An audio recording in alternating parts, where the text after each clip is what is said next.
Welcome to the Mojo Market Report.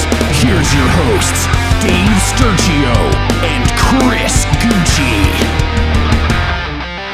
Good morning, everybody. Welcome to another episode of the Mojo Market Report right here on a Tuesday of Super Bowl week. It is Dave Sturcio. It is Chris Gucci. It is A5 Anthony behind the glass here at Chop Studios. We're excited. We're a day closer, obviously. There's a lot to get into today as far as the Super Bowl coverage. First, I got to ask you, you're a basketball guy. Mojo's coming with basketball very hard next week. We're going to go hard in the paint, going right to the hardwood next week. LeBron has a chance tonight to make history. Does he do it? He needs 37 points. It's a tough one. Is it a home game? It is a home game, and they're favored by like 8, so it's like they're going to win the game outright, you would think. And, you know, I'm going to say no. I'm thinking no, too. I think that LeBron James has set himself up to do this on Thursday night against Giannis and the Bucks. At home? At home. It's like that's the marquee Either way, matchup. it's going to be at home. I think it's going to be the next game. Yeah. LeBron does feel a little slighted, I heard, and I read an interview, saw an interview. He goes, maybe it's me. He doesn't know. He doesn't understand why the Lakers weren't bigger pushers on getting Kyrie Irving if Irving was on the block. Do you think there's anything behind that? Like, is it LeBron James? Does nobody want to team up with this guy at this point? No, I don't think it has anything to do with LeBron. And Kyrie didn't make that choice. It was the Nets GM, Truth. or owner, or whoever's making the or choices. maybe he did up make there. a choice. I don't know. Did Kyrie give options? Like, I know he doesn't have no trade or anything like that, but like, did you think that he went to the Nets front office and said XYZ? No, because like the rumor and I think even the odds right now are that where Kyrie's going to land this offseason, because he's going to be a free agent. He's going to test the market. He didn't get a sign. It wasn't like they worked out a deal or anything. He's not Maverick going forward. He threatened. That's the thing. He threatened the Nets. You better trade me or I'm leaving in free agency. And I'm like, anyway. You were leaving anyway. Well, you know. He was. But when you're putting the guarantee out there that, you know, you're going to get nothing for me, I'm out. I'm guaranteeing that in a couple months. Right. So like then it put like really all the chips were pushed in at that point. So they fair. had no choice. I don't think it's any different with Dallas. He has no allegiance to them other than the fact that he plays for them now. That's it. But there's no long-term deal worked out. I think that there's the best chance of the team that he signs with this offseason is the Lakers. That's what I've been hearing. So I don't think that was the case. I don't think it has anything to do with. Oh, so the boohoo cry out of LeBron is going to bring him on over to LA next year? No, well, or the fact that he wants to play there. It had nothing to do with the boohoo. You think, because LeBron said what he said, and like everyone's going to stop and like, you know what? I'm going to make LeBron happy. No, the Nets owner didn't want to trade Kyrie to the Lakers. He liked the deal that he got. I mean, I don't know how. With the I was going to say the deal he got wasn't like he liked that deal better. There was also the deal on the table with the Suns where Chris Paul would have went to Brooklyn. I believe there was a Clippers deal as well. They missed out as well. I don't know what they were offering, but they were in on it too. So plenty of teams, plenty of suitors wanted the. I don't want to say cancer, but He's up there, and that's a figure of speech, obviously. He's averaging 27. 5 I understand that, but like he ranks up there. No kidding. I saw a list yesterday, and I couldn't agree with it except for one, because the number one guy on the list of like guys to not bring into your organization because they'll ruin it was Aaron Rodgers, and I was like, well, that doesn't make any sense. He's been in no locker rooms outside of Green Bay, so that doesn't make any sense. But guys like James Harden, where we've seen him go team to team, we've seen him wear like a fat suit just to get out of Houston, right? Like I wonder what site. It was the ESPN. Yeah. They love Aaron Rodgers. But no, what I'm saying is Kyrie Irving landed on that list of guys that you just don't want to be involved with because of what he brings to the table. Like, is he going to go and have a seat at Luka and be like, hey, great passing in the first half. Did you also know the earth was flat? I think it was a great deal for the Mavericks because, honestly, they didn't give up anything in the near future. Yeah. They got rid of a 2027 or 29 They'll pick. probably be able to acquire like 11 more of those and from now until then if they so chose. They needed to start a play with Luka, see what he could do with another offensive talent. And the way the NBA is set up now, talent-wise, you need stars, and they got one. So talent-wise, see if they can make a push this year. And that's why I'm really excited about the NBA coming to Mojo, because we've had this conversation multiple times as to why the NBA gets a lot of attention, and you made a lot of good points as far as why is that? Like the NFL is the global icon of revenue, right? Well, I mean that they own the world. It's the national. Right, but I feel like the NBA, that's actually the and that's point. why probably they go across seas to have all these games. And the stuff. NBA has more of an international talent pool. Number one, everybody's playing basketball around the world. There's only a couple countries that are playing football, and The real the football, only one that are American football. Well, yeah, not like and Anthony's we're the football. only one that are has like superstar NFL athletes. NBA, they don't have to wear a helmet. There's a lot of reasons why the off season is just like insanity.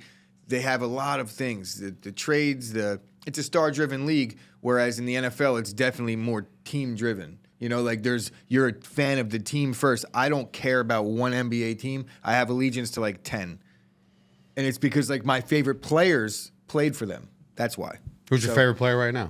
Right now? Right now. It's tough. Dame, probably. I was going to say, you've always been a Dame Lillard guy. But it's like there's guys on the come up that I really like. I mean, there's I'm a just big a Ja ton. Morant guy. I like Ja Morant. Yeah, I wish you would play a little more defense, but I do. How could you not? There's just a ton. Giannis. How do you not like Giannis? His story is incredible.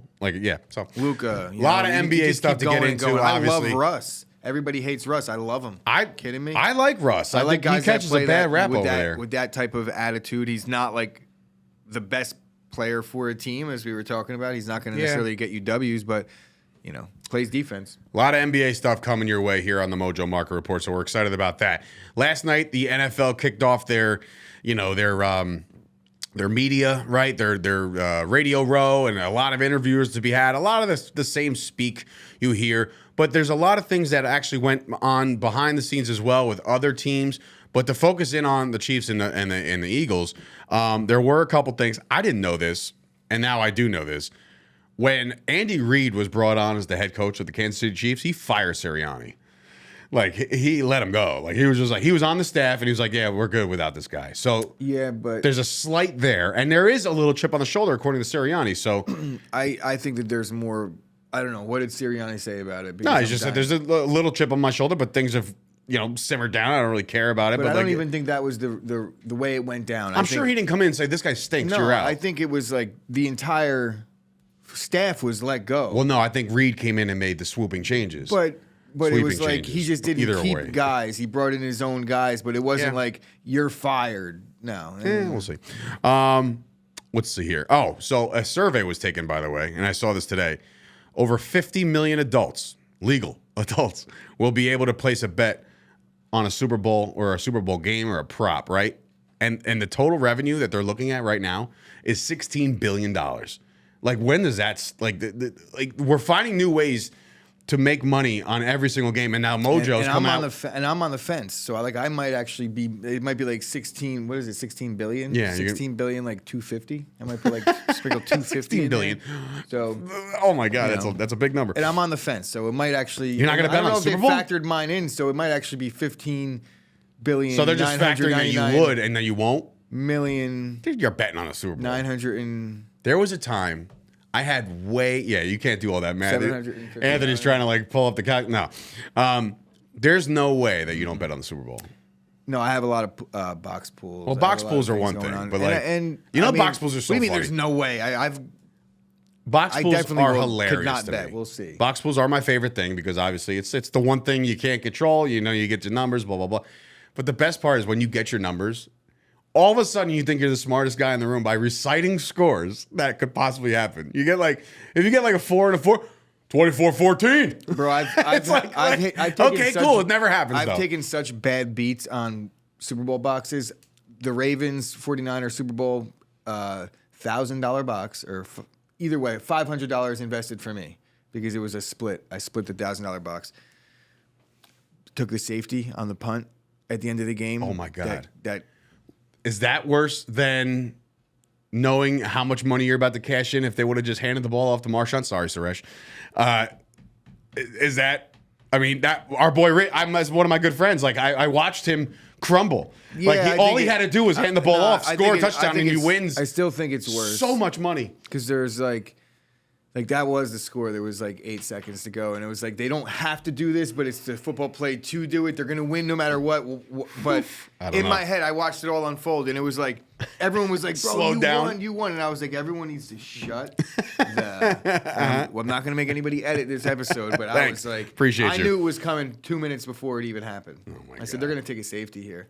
And my father's like, "Why would they take a safety here?" I was like, "Oh God, go back to 1960." Back in my day during the Ice Bowl, there was no safeties taken. My guys used to play with no helmets. Shout out to both of our dads who were living in that time. What's Sorry, up, Pop? Anyway, so there's a couple things I wanted to get into before we get into the running backs today. Sean Payton, ready for this? This is an interesting nugget that I read. Sean Payton, this has a lot to do with Russ because there's a lot of people out there that are wondering what's going to happen to Russell Wilson's stock price in Mojo with the addition of Sean Payton. And so far, nothing has happened. So it's just like, okay, so there's no optimism yet, but there's no like dip either, right? So apparently, Russell Wilson had a personal there's going to be some beef. quarterback coach. Not only that, it was like a personal staff, like trainers. And Sean Payton was like, cool, that ain't happening this year.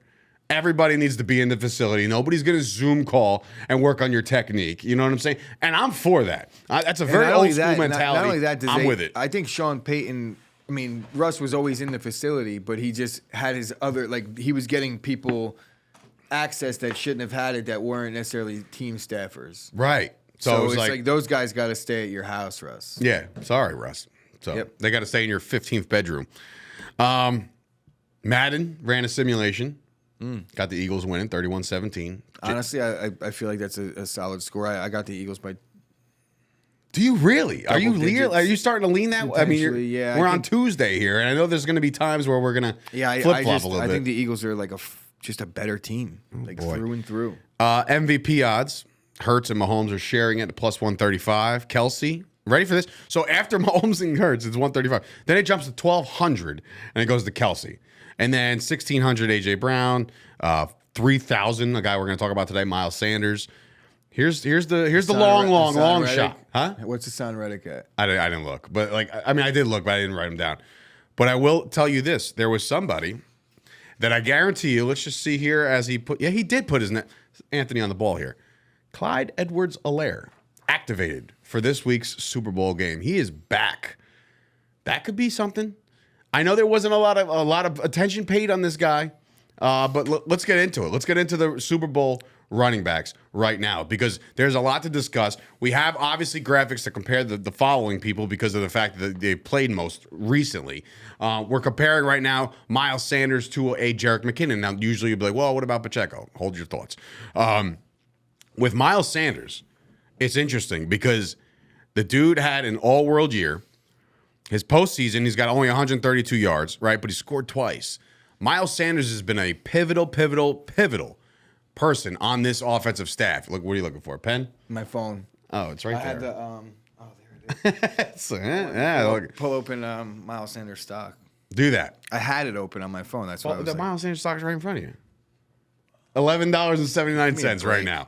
And comparable to a Jerick McKinnon who's in his 7th year, $8.81. The thing about Jerick McKinnon is the fact that, most of his stuff comes through the air.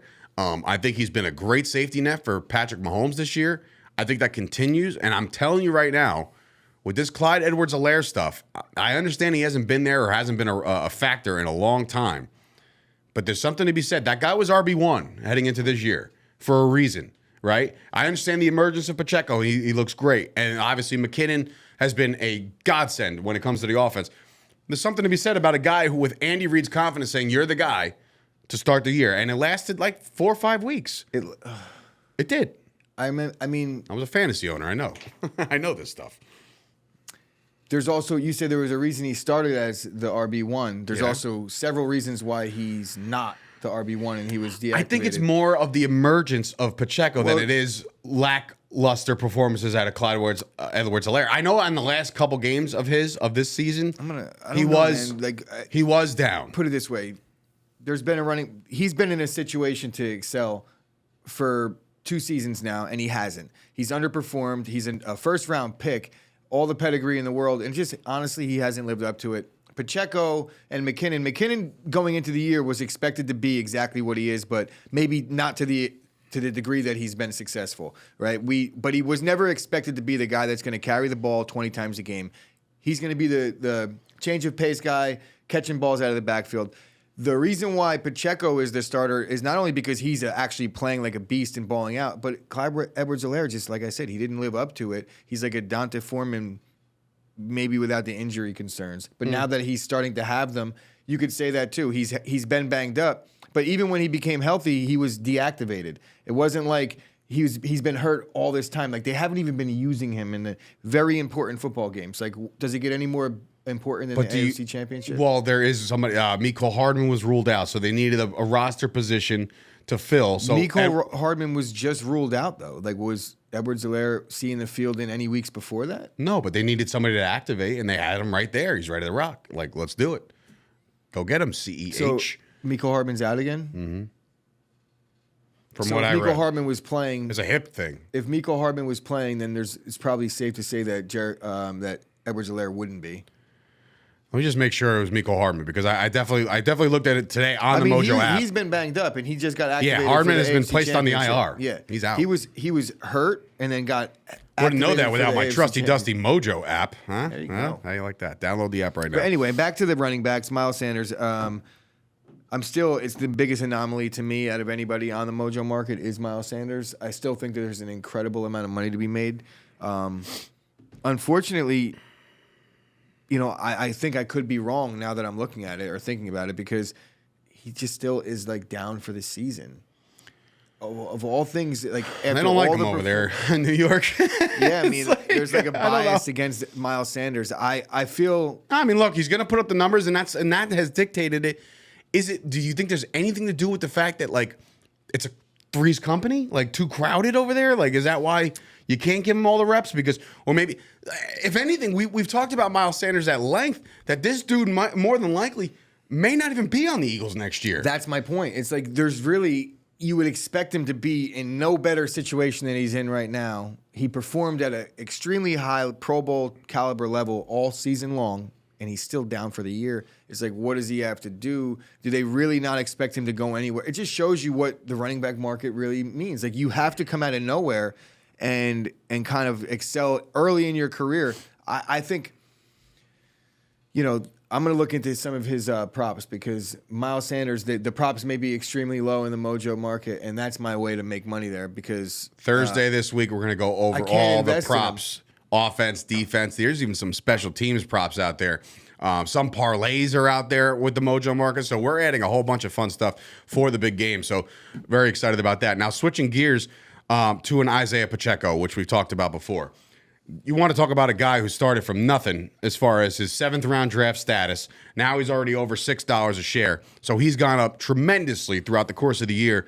This year he runs for 830 yards, another $130 through the air. So close to 1,000 yards all-purpose, and he missed the first 5 games, or at least he wasn't used the first 5 games of the year. So now you have a guy who every time I see run the ball, he is a violent downhill runner. He's not too shifty. He will just put his head down and do the grunt work.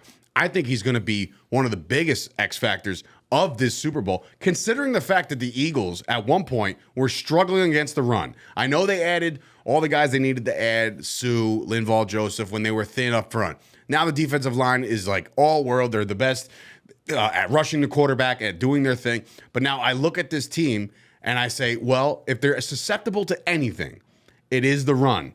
And I think Pacheco has himself a day. I really do. I really think he's going to have himself a Super Bowl this year. Yeah, the Eagles, both these teams are good against the run. Kansas City's much better against the run than I anticipated, but really I think a lot of that has to do with a lot of these teams have been playing with, both of them have been playing with leads a lot of this season so far. So it's like teams aren't really running on them much in the second half. I think it's hard pressed for me to go after any of the Chiefs running backs in this game. Maybe McKinnon, because of the fact that I think they're going to be throwing a lot. I think the Eagles are going to score points. So the Chiefs are going to throw it a lot, I think, in this game. So McKinnon's going to be the guy. I don't know that Pacheco is going to be much of a factor unless they build a lead early, which I just don't see happening. So it's hard for me. I love the player, but if we're talking about the Super Bowl, right, I don't think the Chiefs are going to win it. So it's hard for me to invest in Pacheco. Now, let's all right, keep going. Sorry. I was going to say, let's not forget the Eagles this year. A little bit of their MO is getting behind early, right? And they've come back and they've won games. So it's like, think about it. The Texans, they're down in that game. They were down 14-0 to the Jaguars, right? They struggled against the Colts. So like they do stay they were in down games. 14-0 to the Jaguars, but then they also had they were also up 28-14 at half. But I'm saying they were down 14-0. You know what I mean? So what I'm saying is if Pacheco does break a couple off, and all of a sudden you're looking at the scoreboard, you're like, holy crap, the Chiefs are up 14-0. It's like, to me, I don't know, I'm just man. like, that's nothing. I've been riding Philly first half like most of the season. Yeah, you have. And You have. they've been hitting. So I don't know, man. I feel like they've been playing with comfortable leads, and they've almost said, this game's well in hand, and they've let teams back in it, if anything. I think that's the danger here is you could have a 10-point, you could have a 14-point lead. We saw the Texans have a 24-point lead or something like that against this Pat Mahomes Chiefs team, and it didn't matter. So no lead is safe, but it's like the pass catchers to me, the McKinnons and Pacheco, maybe here or there if they get down low and they have to punch it in. But I just see a lot of Mahomes, and I guess the best way to neutralize the pass rush of Philly is to be able to run the ball against them. But it's a lot easier said than done when you have to keep up with a team that's going to be scoring a ton of points. We shall see. But that Very is good Super Bowl. I was just thinking about that as you were talking in the last couple seconds. I was like, man, have we ever had a Super Bowl? I mean, we've had Super Bowls that are great, but like there's always been like a clear cut favorite to win the Super Bowl when there's teams playing head to head. I think Philly should be clear-cut favored in this. But I'm saying, but it's the 2-1 seeds. You don't see that as often as you would think. Yeah, right. These teams are great, man. I mean, and again, if you're an NFC East fan like myself, it's not great because all of a sudden the Eagles are a legitimate threat for years to come. As long as Jalen Hurts is your quarterback, A.J. Brown's one of your receivers, you're going to work out whatever you want to do with the running back really, situation. it comes down to their offensive line is amazing. Their defensive line is amazing. They are aged a little bit, so like that's. I'm not saying in this game. I'm talking about going forward. The O-line or in general? No. The O-line's a little getting there, but they're Lane Johnson's like 57. The Eagles are a young team overall. They're like the fifth or like the seventh or eighth youngest team in football. It all starts up front. Great. I don't want to hear it. Anyway, do us a favor right now, ladies. What? They are a young team. I'm well aware. Do us a favor. Follow us on social media for all the coverage leading up to the big game, the Super Bowl coming down, Super Bowl 57. And you know what? I've been tripping over which Super Bowl it is. This is like, not to give anything away in my personal life, this is like one of my favorite numbers. This is the box that I picked in our pool. It's 57. It's the year my dad was born. So I was like, I don't know why I didn't know it was Super Bowl. Maybe in my sick, twisted mind that I thought that the Cowboys would get to the Super Bowl 57 for that reason. And here we are, talking about the Chiefs and the friggin' Eagles. Anyway, follow us on social media. I said it already, at Twitter, on Instagram, and of course, join the Discord. A lot of conversation to be had there. A lot of things going down. Tomorrow, a lot of pass catchers in this game. We're talking about Mahomes. Well, guess what? Who's he throwing to? No Mecole Hardman. Somebody's got to step up. There's a prop bet out there. I believe it's, or not a prop bet, a odds that. There's a lot of good things about Kadarius Toney that we could probably talk about tomorrow because I got a good feeling. But obviously, you got the Kelce's of the world. You got all these guys. He said. Oh, of course. He's not missing it. Nobody's missing this one. Mahomes is going to be heavy on the throwing. Jalen Hurts might be forced to do the same. So pass catchers are heavy tomorrow. We'll get into it, obviously. And on Thursday, we're going to do all of our prop bets. The Mojo app has added all of them. It's incredible. I watched them. I looked at the entire list. Looks like there's a lot of money to be made there on the Mojo market. So do yourself a favor. Get the app right now. Easy to sign up. Very, very simple. Not hard. An interface that's so smooth. You're not going to, it's very, very foolproof. Okay. So for Dave Sturchio, Chris Gucci, A5 behind the glass here from Chop Studios. This has been another episode of the Mojo Market Report. Back here on a hump day tomorrow with all your favorite pass catchers of the Super Bowl. See you guys then.